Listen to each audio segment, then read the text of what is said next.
Η ηλιοθεραπεία δεν βοηθάει πουθενά. Γιατί να κάτσει κάποιος κάτω από τον ήλιο ακίνητος στους 48 βαθμούς για ώρες, σαν επιστήμονας που περιμένει σήμα από εξωγήινο πολιτισμό? Και τι θεραπεύει ακριβώς? Γρίπη, οστρακιά, δέπη? Και ναι, ξέρω, βιταμίνη D σου φτιάχνει την ψυχολογία.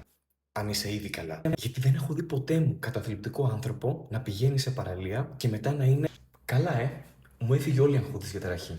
Παίρνω τώρα τον ψυχολόγο μου να την απολύσω. Εάν κάποιο καταθλιπτικό καταφέρει έστω να φτάσει μέχρι την παραλία, μετά συνεχίζει να έχει κατάθλιψη, απλά τώρα έχει και έγκαυμα. Εν τω μεταξύ, έχετε καταλάβει πόσο επικίνδυνο είναι? Και δεν μιλάω για καψίματα και βλάβες στο δέρμα.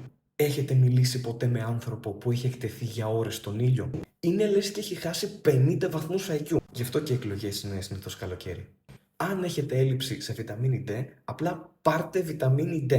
Βγαίνει σε χάπι, κατευθείαν. Δεν χρειάζεται έκθεση 5 ωρών στον ήλιο.